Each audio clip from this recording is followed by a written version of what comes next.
Picture this moment in time. July 1944. The Second World War is still raging across Europe and the Pacific, but inside the Mount Washington Hotel in Bretton Woods, New Hampshire, something equally historic is taking place. Representatives from 44 nations have gathered in this mountain resort, and they're about to reshape the entire global financial system. In that room sits John Maynard Keynes, perhaps the most influential economist of the 20th century, representing Great Britain. Across from him, Harry Dexter White represents the United States. These two men are locked in a negotiation that will determine which currency will lead the world economy for generations to come. Britain arrives at this conference as a shadow of its former self. 2 world wars have shattered its treasury. National debt has exploded to nearly 250% of GDP. The empire that once commanded the seas, that once declared the sun never set on British territory, is financially broken. Everyone in that hall knows what must happen next. What these delegates are about to do has only occurred a handful of times in recorded history. They are preparing to transfer global reserve currency status from one empire to another, from the British pound sterling to the American dollar. But here's what makes this moment truly fascinating. This wasn't an isolated event. It was simply the latest chapter in a pattern that has been repeating itself for over 500 years. A predictable cycle of innovation, dominance, overreach, and inevitable decline. And today, as we examine the data, the United States dollar is displaying the exact same warning signs that appeared before every transition that came before it. Before we dive into where we're headed, we need to understand where we've been. Because the story of reserve currencies isn't just about money. It's about power, innovation, military might, and the inexorable forces of history that have toppled every financial superpower that has ever existed.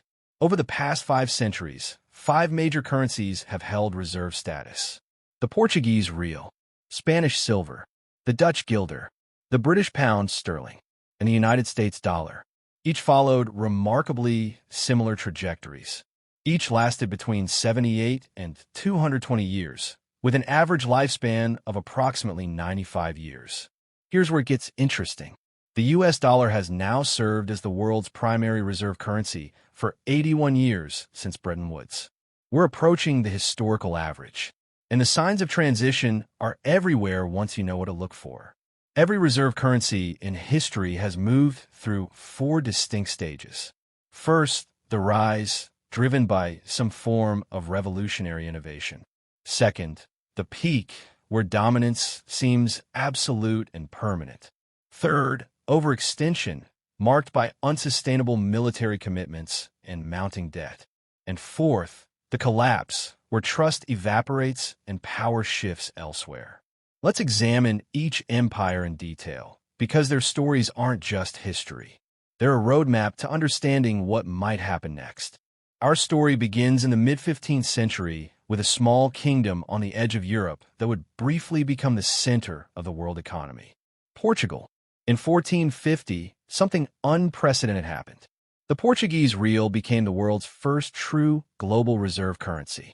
For approximately 80 years, this small nation dominated international trade in a way that had never been seen before. How did Portugal, a country with a population of just over 1 million people, achieve this remarkable feat? Innovation. Portugal revolutionized navigation and maritime exploration.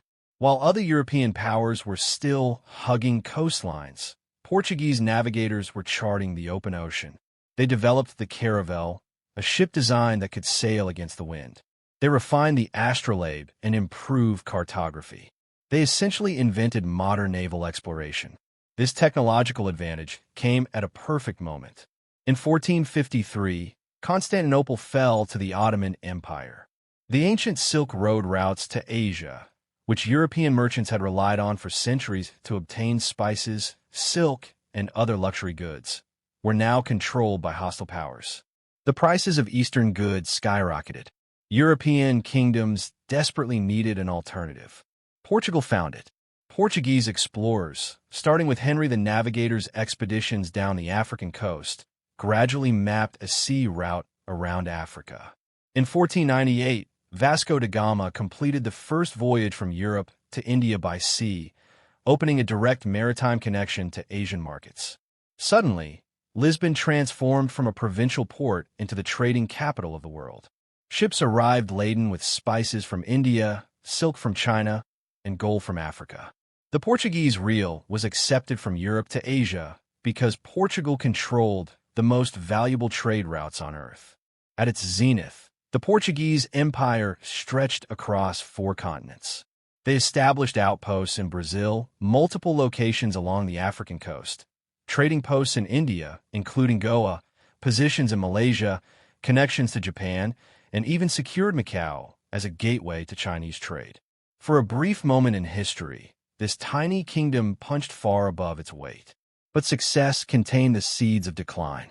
Maintaining this vast network of military outposts and trading forts across 4 continents drained the Portuguese treasury. Every fortification needed soldiers. Every garrison needed supplies. The logistics were staggering. Meanwhile, competition intensified. The Dutch, English, and French watched Portugal's success and wanted their share. They built their own fleets, challenged Portuguese monopolies, and slowly eroded Portugal's trading advantages. Then internal crisis struck. A succession dispute in the 1530s destabilized the kingdom. When King Sebastian died in 1578 during a disastrous military campaign in Morocco, he left no direct heir. The resulting succession crisis weakened Portugal's autonomy.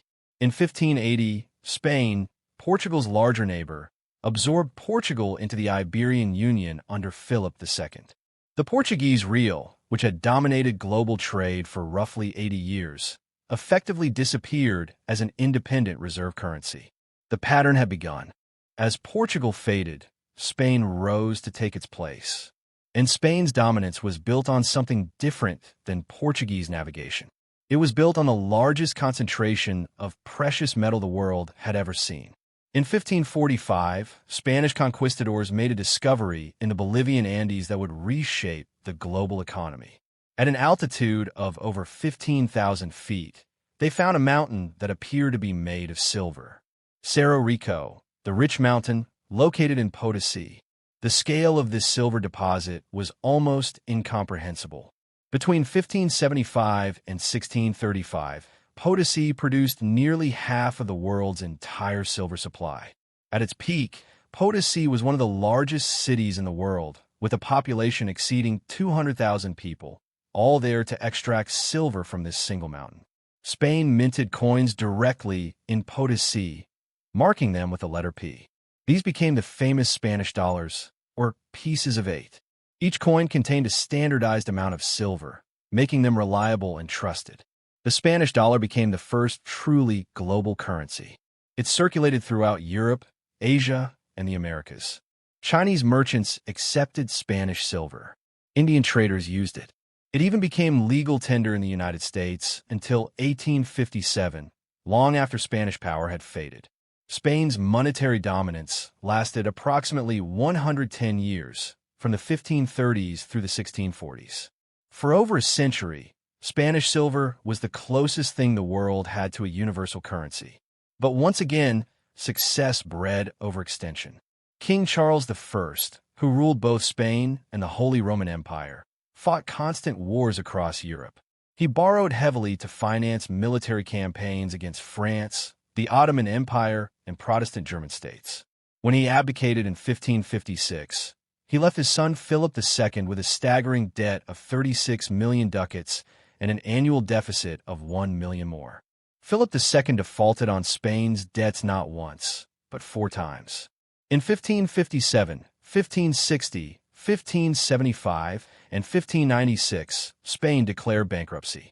Each time, creditors were devastated and trust in Spanish financial management eroded. Meanwhile, the flood of New World silver created a different problem: massive inflation. As silver poured into Spain, prices quadrupled during Philip II's reign. This phenomenon, later understood by economists as the price revolution, demonstrated that simply having more money doesn't create wealth if it's not backed by productive capacity. Under Philip III, silver production began to decline. By 1627, shipments from the Americas had dropped by half. Spain's economy, which had become dependent on this silver influx, crumbled. Another bankruptcy followed in 1607.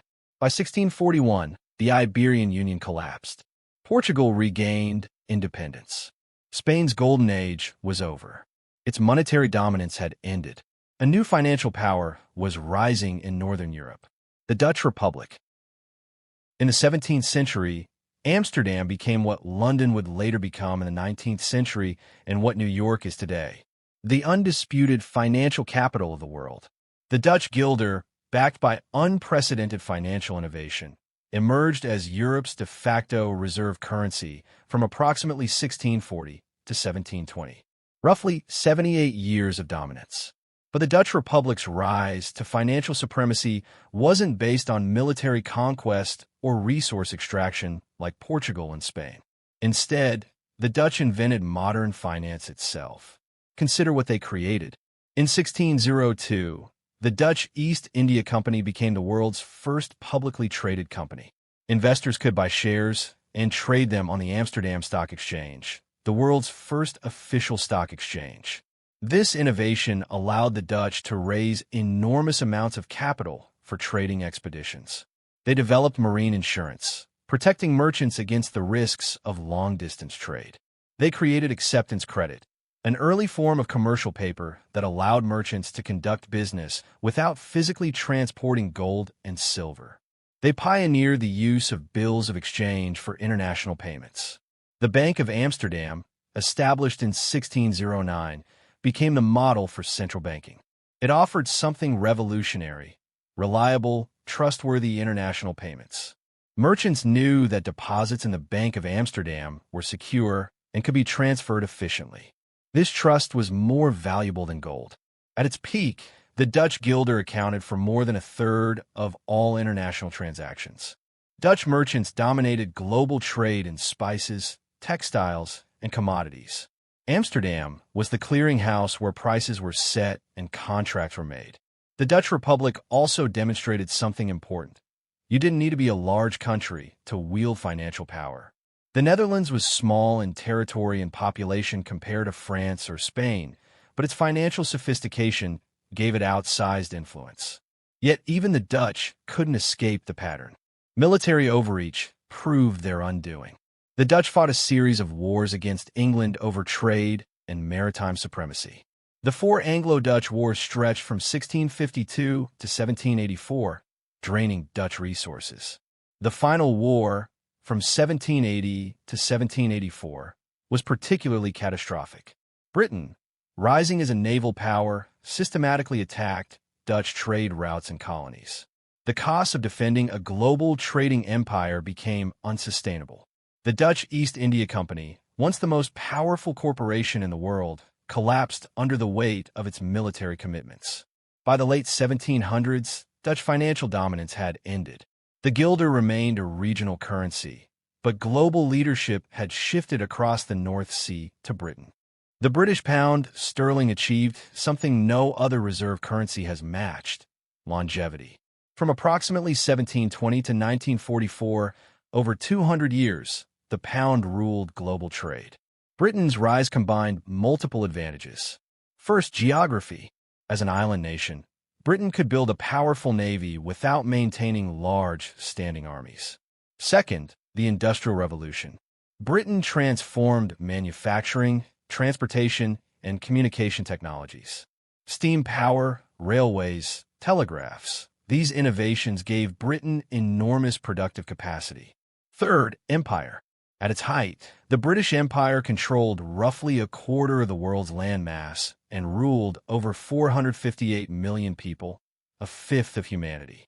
This vast empire created captive markets for British goods and guaranteed supplies of raw materials. The pound sterling became the undisputed global standard. By the early 20th century, over 60% of world trade was invoiced in pounds. If you wanted to buy cotton, rubber, tea, wheat, or almost any commodity, you likely needed British pounds to do so. London became the center of global finance. The Bank of England set interest rates that influenced credit conditions worldwide. London's insurance market, centered at Lloyd's, underwrote risk across the globe. British banks financed infrastructure projects from Argentina to China. The gold standard further strengthened the pound's position. After the Great Recoinage of 1816, Britain fixed the pound's value to gold. Other countries followed, creating an international gold standard that made the pound as good as gold anywhere in the world. British financial dominance seemed permanent, unshakable. But history had other plans. The First World War shattered Britain's fiscal position. In 1914, Britain's national debt stood at £650 million. By 1919, it had exploded to over £7 billion. The war cost Britain a quarter of its national wealth.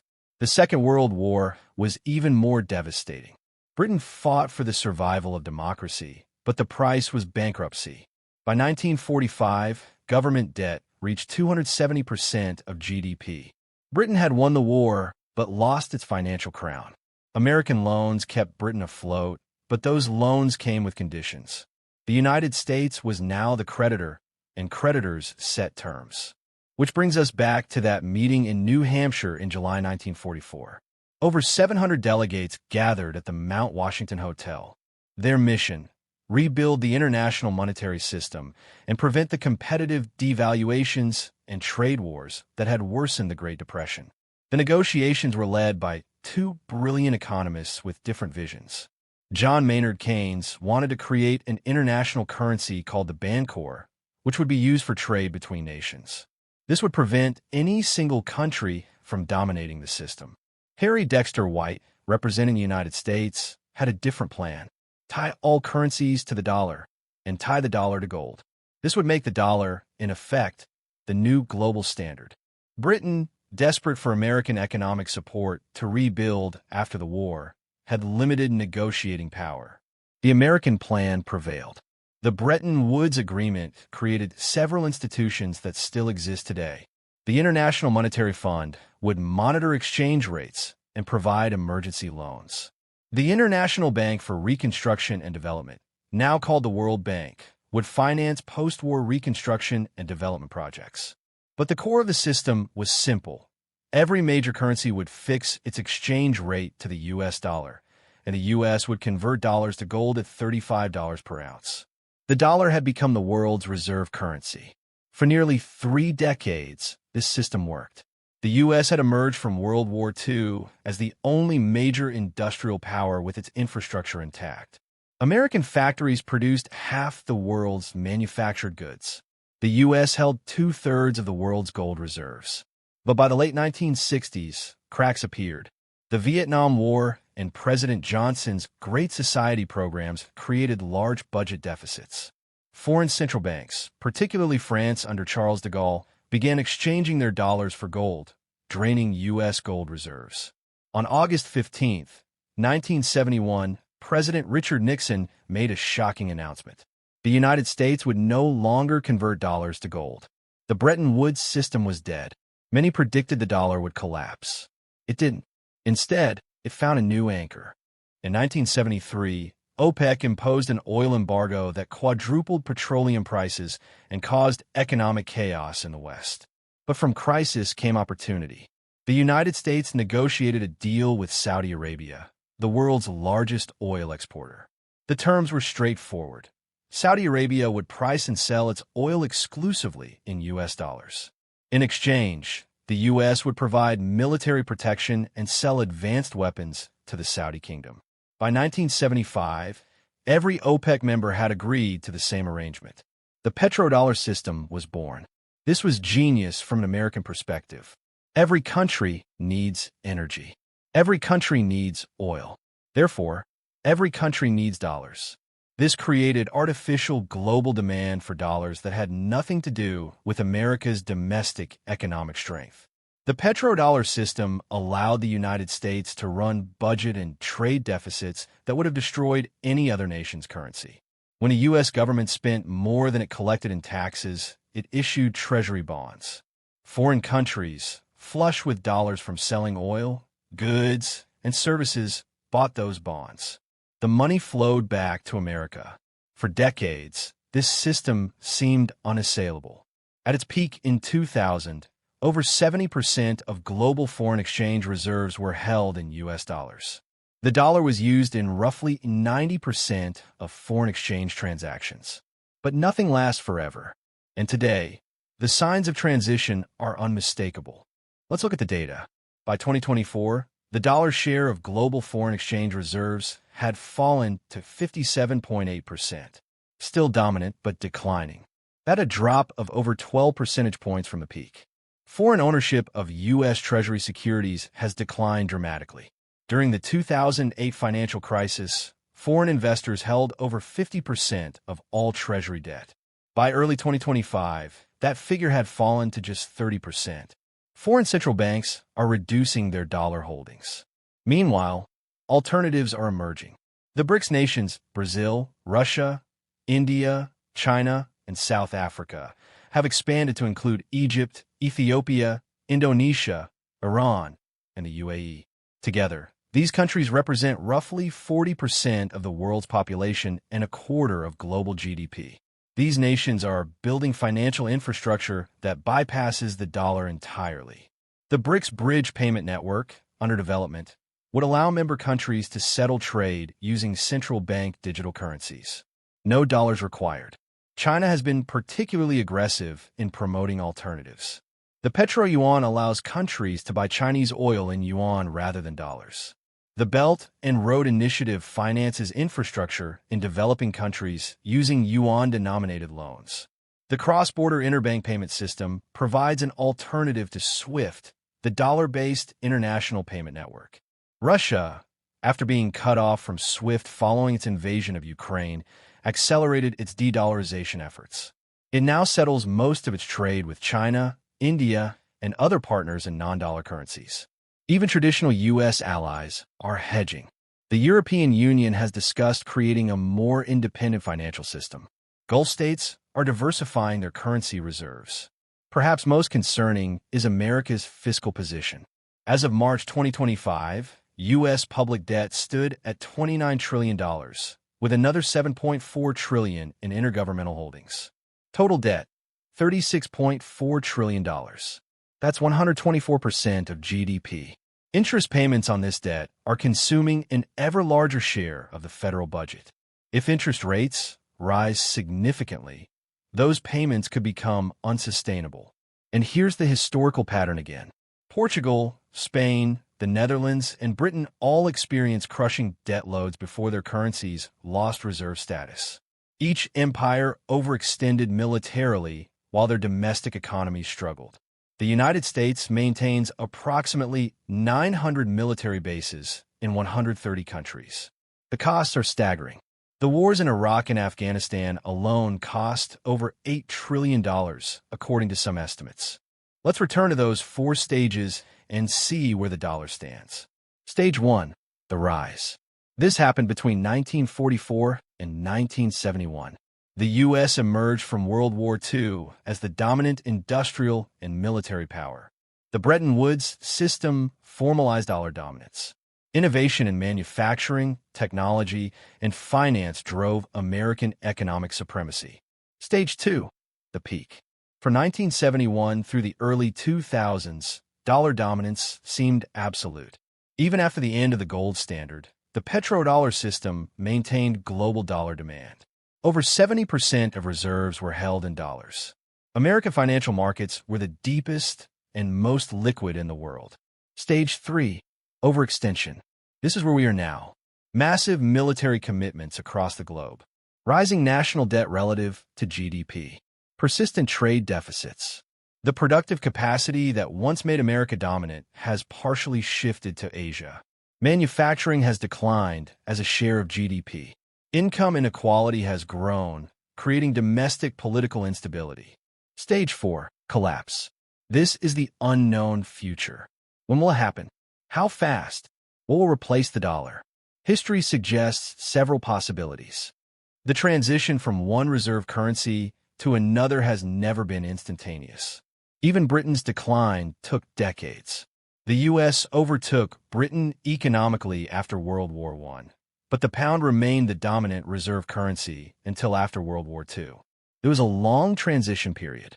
We might be in a similar transition now.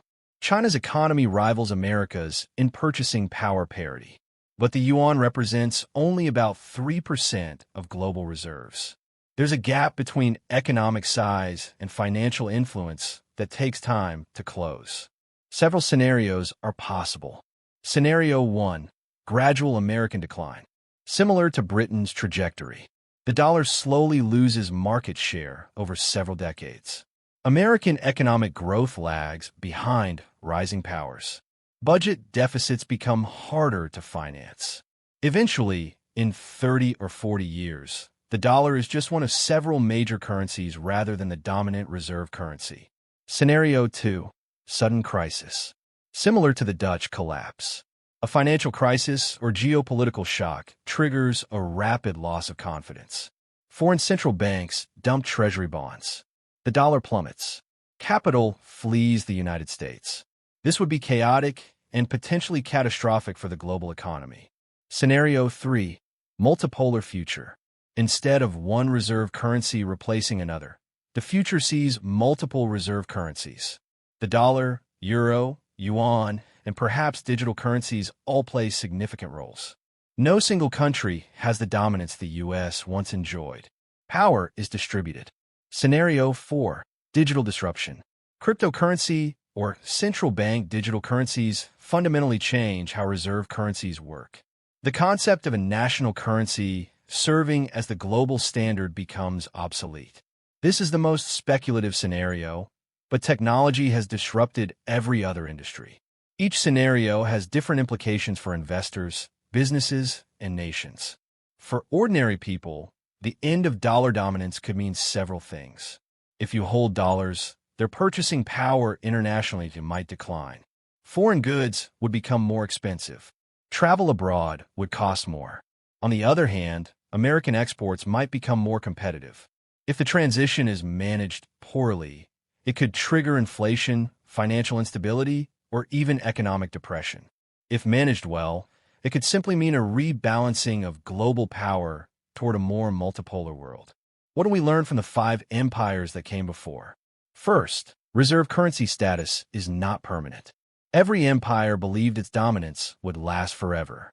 Portugal thought its maritime mastery was unassailable. Spain believed its silver wealth would never run out. The Dutch were certain their financial sophistication was unmatched. Britain assumed the sun would never set on its empire. All were wrong. Second, overextension kills empires. Each reserve currency power maintained military commitments it ultimately couldn't afford. The costs of defending global interests exceeded the economic benefits. Debt accumulated. Eventually, the burden became unsustainable. Third, innovation drives rise, but complacency accelerates decline.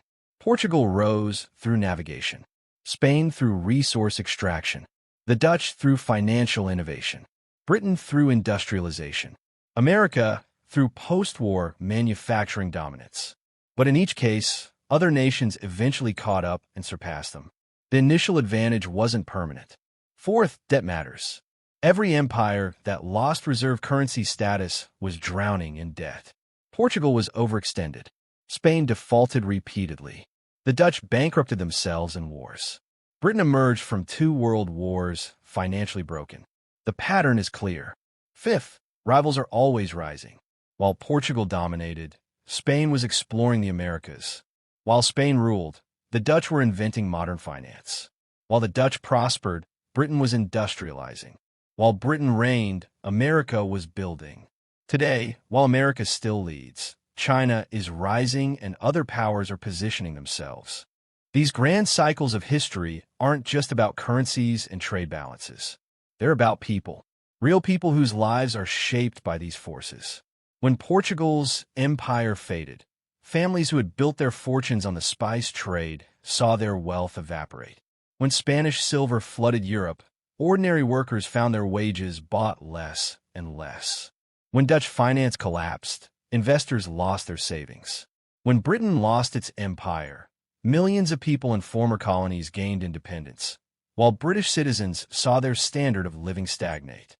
The end of dollar dominance, whenever it comes, will similarly affect billions of people. Workers in export industries might see their jobs move overseas. Investors might see the value of their portfolios shift. Governments might find it harder to borrow.